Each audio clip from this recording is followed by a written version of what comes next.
May 1957, Miles City, Montana. The biggest horse sale in the West. A girl leads a sorrel gelding down the ramp into the yard. She is 11 years old. The rope is too big for her hands. 4 years ago, a telegram came from Korea. Her father did not come home. The note on the home place fell due this spring, and there is nothing left to sell but the horse he raised. Her name is Lily Mercer. The horse is named Banner. She has come to do the one thing she swore she never would. She has come to sell him. Here is the story. The auction grounds at Miles City weren't just a marketplace that week. They were a kind of crossroads where half the territory's hard luck and hard cash collided at once. Buyers rolled in from Wyoming, the Dakotas, even Idaho. Ranch hands stood shoulder to shoulder with Army procurement men and slick-talking traders who carried their fortunes folded into shirt pockets.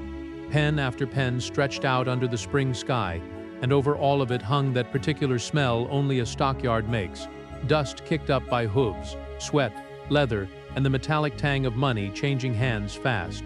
Lily had arrived before the sun cleared the ridge, riding in the bed of a neighbor's truck with Banner tied behind. In the gray hour before light, she worked a brush over his coat in the wash rack until it caught the first rays and threw them back like a struck match. She plaited his mane with the same pattern her father had shown her years before, fingers moving from memory more than thought. If this was the day she had to give him up, she decided he would not walk into that ring looking like anything less than what he was. That much at least remained hers to give him. Banner himself was nothing ordinary, a 5-year-old sorrel with a deep chest and an easy way of moving, the kind of horse a man builds a reputation breeding. Lily's father had handled the mating that produced him, had stood in the barn the night he was foaled, had been the first hand to slip a halter over those ears, and the first voice to speak his name into the dark. Then the war in Korea took him, the way it took so many young men from small towns that could not spare them, and a sergeant walked up the lane one afternoon, carrying a flag folded into a tight triangle. The colt grew into a horse under the care of a girl who had nothing else solid left to hold. To Lily, Banner was never simply livestock. He was the final thing her father's hands had shaped while he was still breathing. Proof, in horseflesh, that the man had once stood in that barn and built something that would outlast him. Her mother stayed home that morning. She could not bring herself to watch. It had been her decision in the end to sign the consignment papers because the bank that held the note on their land did not deal in horses. It dealt strictly in dollars, and the only dollars the family had left stood on 4 legs, waiting their turn in pen number 19. The paperwork ran through a neighbor's name, the way these arrangements often did when a widow needed a man's signature to move things along quietly. He'd hauled the trailer up before dawn and was down at the sale office handling the consignment now, leaving Lily exactly one request granted by her mother. She would be the one to walk Banner into that ring. Nobody else would do it for her. That single thing she would not surrender. She knew the amount owed on the place down to the dollar. She'd overheard her mother speaking it aloud to no one, late one night at the kitchen table, believing her daughter asleep. To the well-dressed men strolling the pens that morning, it wasn't a staggering sum. But it was larger than every dollar the Mercer family had between them, and that made it enormous. Her father used to tell her the ranch would hold together if they simply outlasted the hard seasons. He never could have guessed how many hard seasons were still coming, or that he wouldn't live to see any of them through with her. A person can survive losing plenty in this life, money, acreage, even the people closest to them, and still keep walking. What truly breaks something inside a person is standing in a sale ring on a spring morning, knowing the only way to save your family's home is to hand over the last living piece of your father that you have left. The sale ring sat under a roof, its floor packed sawdust over raw planking, with tiered wooden benches climbing up 3 sides like a crude amphitheater.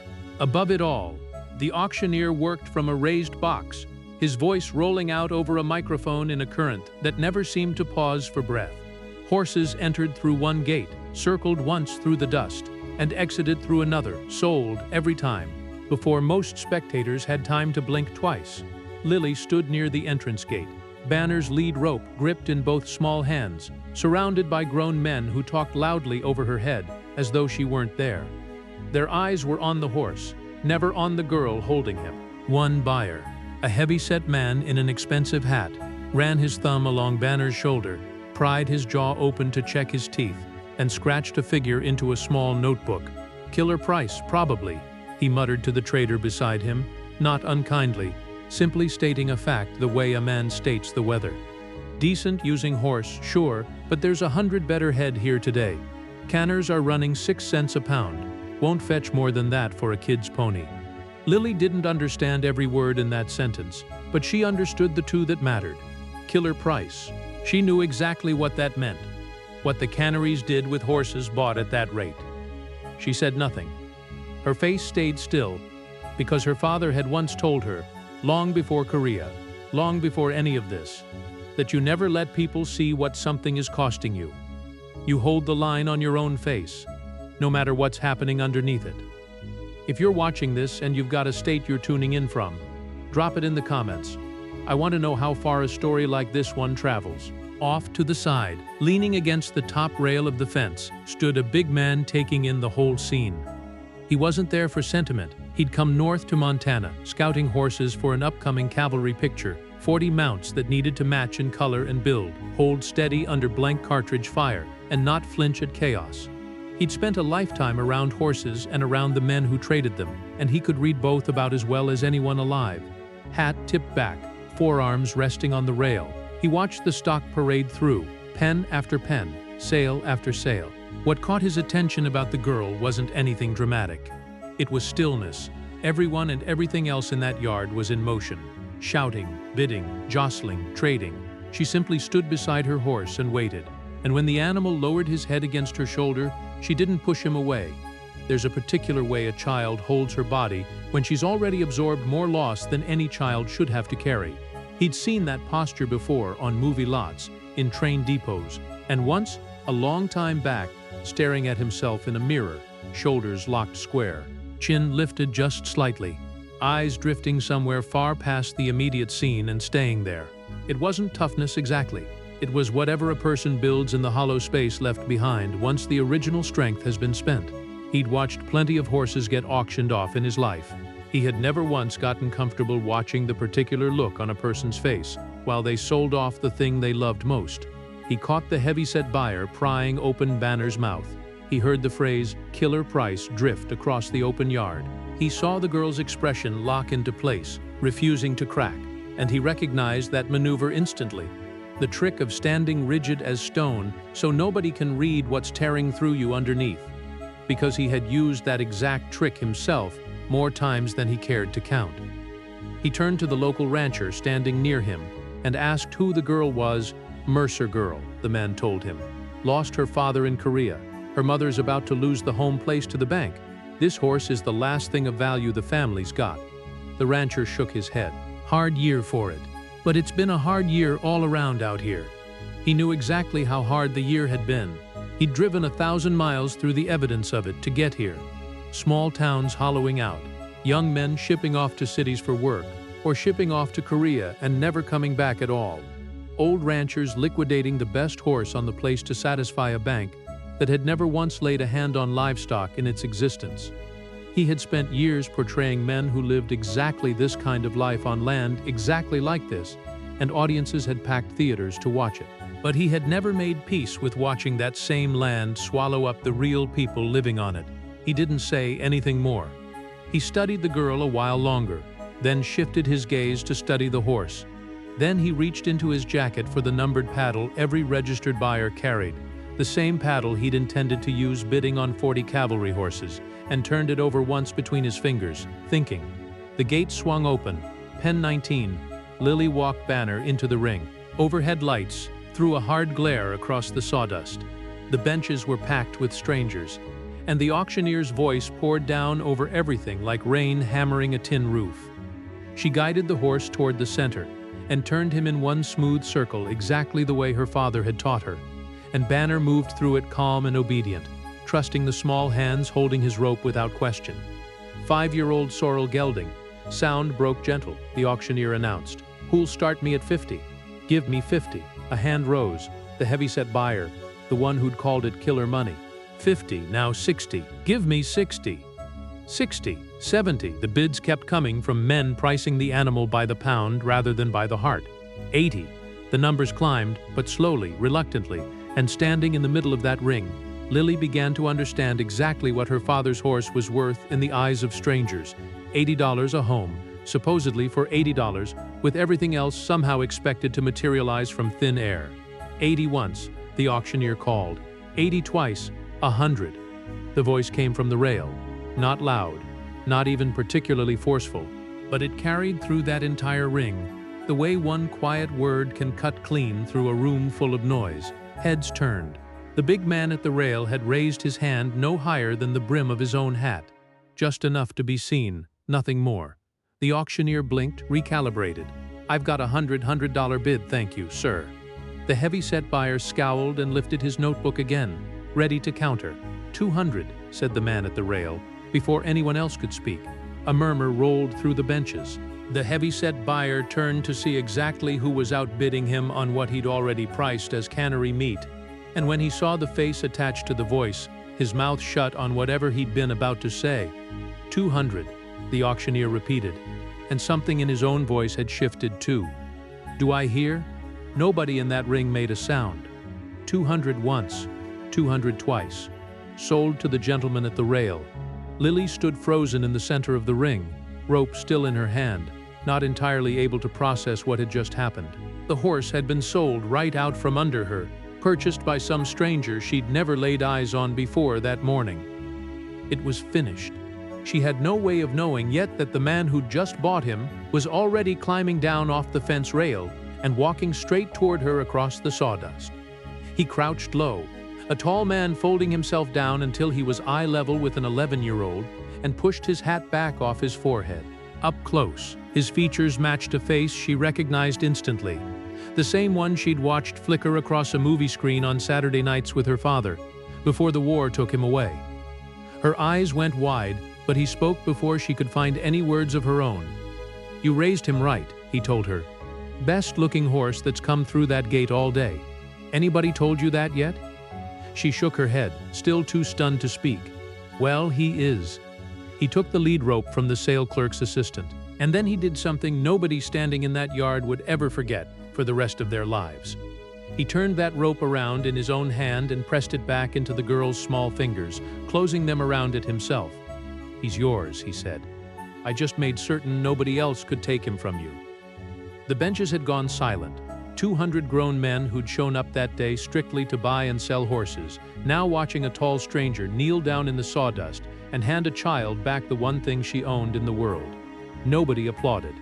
It wasn't that kind of silence. It was the kind that settles over hardened men when they're witnessing something they'll be trying to describe to their wives that evening and won't be able to find the right words for. Has anyone ever handed you back something you'd already convinced yourself you had to live without? It does something to a person, doesn't it? Cracks open a place you thought you'd sealed shut for good. She still couldn't speak. She looked down at the rope in her hand, then at the horse standing calm at her shoulder, then back at the man crouched in front of her. And none of it made sense yet to a child who'd spent 4 years learning that everything she loved eventually got taken from her. "But you bought him," she finally managed. "I did." He stood back up to his full height, then turned his attention across the yard toward the small plank-built office, where the sale clerk and a representative from the bank sat hunched over the day's paperwork. "Now, I'm going to go buy something else." He could have stopped right there. He could have handed the girl her horse, felt like a generous man for spending $200 on a good deed, and continued on his way to inspect the cavalry mounts he'd actually driven up to Montana to find. That would have been the kind thing to do, and no one would have faulted him for it. Instead, he walked toward the plank office and asked the clerk a single quiet question. How much remained owed on the Mercer place? The figure meant little to a man of his means, to a widow on a struggling ranch outside town, a woman who couldn't even bring herself to watch her daughter sell off the family's last asset. It represented the entirety of her world. He set his checkbook down on the wooden counter without ceremony. No speech, no explanation. He wrote out the exact figure owed, then added a bit more on top, enough to cover hay for the winter and coal for the stove through the cold months ahead. He tore the check free and slid it across the counter. "This comes from a friend," he told the bank's representative. She doesn't need the name. Tell her, it's from a man who served alongside her husband's unit. Leave me out of it entirely. The man behind the counter looked down at the check, then up at the signature, and started to say something. But he was already settling his hat back into place. Leave it out, he repeated. 2 words. That settled the matter entirely. Then he walked back out into the noise and dust of the yard, past pen 19. Past the heavy-set buyer who would spend the rest of his life telling this story slightly wrong to anyone who'd listen. He found the local rancher still standing near the rail. Those 40 cavalry horses, he said. Let's go take a look at them. And that was the whole of it. As though nothing remarkable had just occurred, as though he hadn't simply handed a dead soldier's daughter her entire future back. For $200 and a check she would never personally see, all while refusing to let his own name attach to any of it. Lily Mercer rode home with Banner that evening, both of them in the bed of the neighbor's truck. The home place remained theirs. Her mother stood out in the yard that night under the fading light, holding a letter from the bank that arrived a week later, one stating plainly that the note had been settled in full, paid by an anonymous friend of the family. Confused but grateful, she never pressed further than that. They kept the ranch. Lily grew into adulthood on that same land. She rode Banner down the gravel road to the schoolhouse each morning, and later, she rode him to dances when she was old enough for that kind of thing too. Eventually, when age caught up with him and riding no longer suited his bones, she turned him loose in the home pasture, where he lived out his remaining years fat, gray-muzzled, and entirely at peace. Banner lived to be 29 years old. That's 24 years stretching out from that single afternoon in the sale ring, 24 years belonging to a girl and her late father's horse, secured for $200 by a man who never once revealed who he was. And from Banner came offspring. And from those offspring came still more, until horses carrying his bloodline were running across that range for the better part of 4 decades. All of it traced back to one raised hand at a fence rail, one spring morning in 1957. Run the numbers the way Lily's mother must have, sitting alone at her kitchen table the night that bank letter finally arrived. One stranger, $200 spent on a horse he never planned to actually keep. A debt erased that the family could never have paid off on their own.